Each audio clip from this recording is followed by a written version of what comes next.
Tiene la palabra el senador Hugo Richard.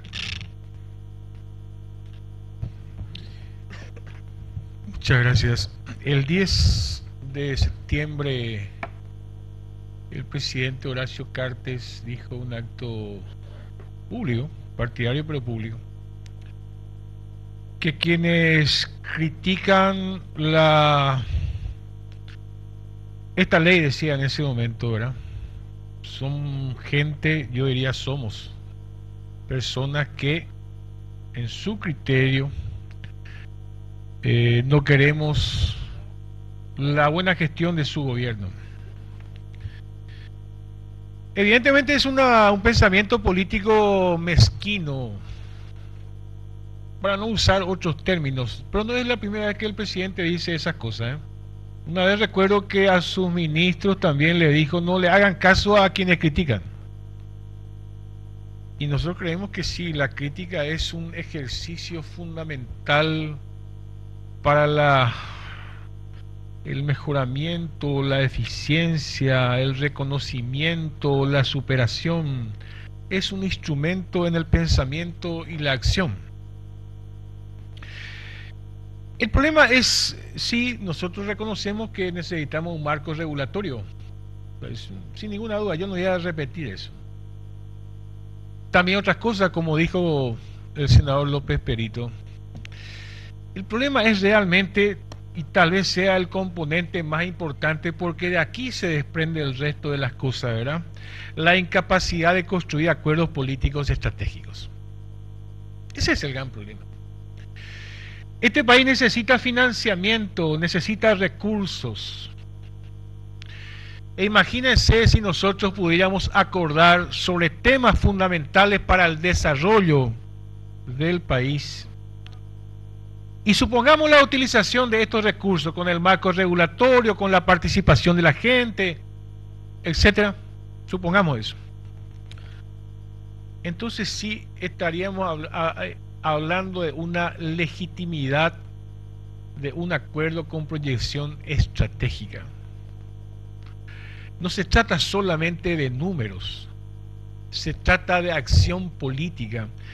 Y eso es lo que se desprecia, y esa es una característica, por lo visto, del presidente de la República, ¿verdad? Ese tipo de comentarios, cuando realmente existen fuerzas políticas capaces, creo que en el Paraguay, de llegar a ciertos acuerdos sobre proyectos, repito, estratégicos. Nosotros no vamos a ser incoherentes.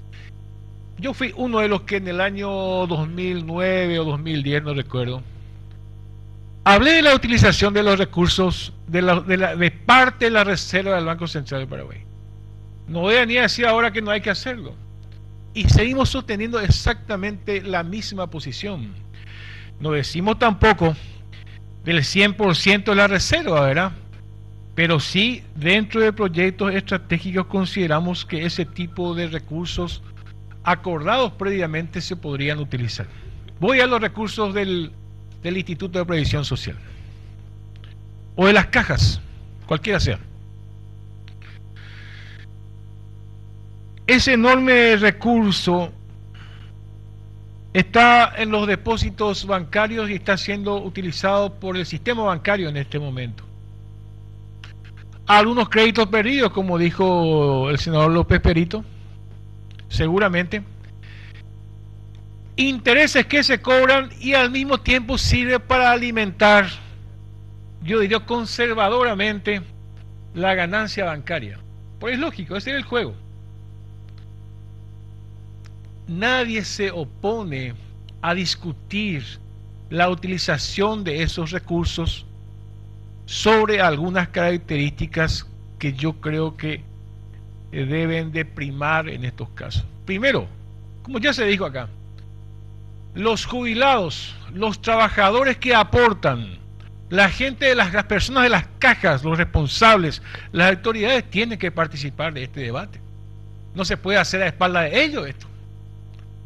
Y ese es un error político, no es un error en el cálculo de los números, en el cálculo de la inversión o de la pérdida, es un error político.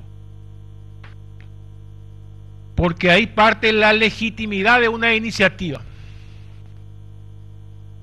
Segundo, Nosotros incluso le decimos ahora, nosotros estamos dispuestos a que se usen siempre y cuando ellos estén de acuerdo, jubilados, trabajadores, si van a ver las garantías, como se dijo acá. Pero una cosa más, acordemos un proyecto de desarrollo nacional. Ustedes saben que estos recursos son más baratos que los famosos bonos soberanos. Son más baratos. Es más factible para el país. Y también para los jubilados y los trabajadores aportantes, si existe el marco regulatorio y si existe un proyecto de desarrollo nacional. No voy a hacer, yo no quiero vaticinar cosas, pero sí le voy a decir una cosa que es probable que ocurra en los próximos 3, 4, 5 años en el Paraguay. Podemos llenarnos de rutas y está bien llenarse de rutas. Podemos llenarnos de puentes y está bien llenarse de puentes. Catoye cruza para la ruta, la puente, un día entero allá. Pero podemos tener más pobres en este país. Podemos tener más pobres. Porque si a la inversión en infraestructura no se acompaña una inversión social razonable y un proyecto estratégico a nivel país, puede ocurrir así como eso ocurre en varios otros países, incluso en la región en este momento. El Frente Guazú está dispuesto a discutir eso, pero con los protagonistas que son los trabajadores y jubilados. Y le hacemos esta propuesta no solo acá al Congreso, al señor Carter le estamos haciendo esta propuesta. Es más saludable que los bonos soberanos y es menos conservador. Es menos conservador. Segundo, estamos por la derogación total, estimado colega, y le voy a decir por qué estamos por la derogación total, porque esto es parte de la confusión. Lo que acaba de decir el senador López Perito es parte de la confusión que genera esta ley. Y voy a decir otra cosa. Al quedar esta ley sin fuente de financiamiento, repito, esta ley queda sin fuente de financiamiento, al sacarle el artículo 5 y el 10 que se va a proponer, queda sin fuente de financiamiento. Entonces, ¿cómo se resuelve? Esta es va por el camino de la concesión. Y si va por el camino de la concesión, volvemos a la discusión de siempre. Si vamos por el camino de la concesión, ¿el Congreso tiene participación o no tiene participación? Volvemos a la vieja discusión. De vuelta, el Congreso va a ratificar lo que ya decidió de cederle toda esa potestad al Poder Ejecutivo. Y eso no es parte de un acuerdo político nacional. Es un error. Es un error. Entonces, nos queríamos referir ya más bien a los fundamentos políticos. Ya otros hablaron de las concesiones, las reservas, el marco regulatorio, 600 millones de dólares de pérdida, la no participación de la gente. Entonces sí estamos por la derogación total, así como habíamos firmado ese proyecto de ley, pero estamos dispuestos. Le enviamos el mensaje al señor presidente de la República. Estamos dispuestos con los jubilados y con los trabajadores a discutir esa ley, pero sobre un proyecto de desarrollo nacional. Gracias, presidente. Gracias.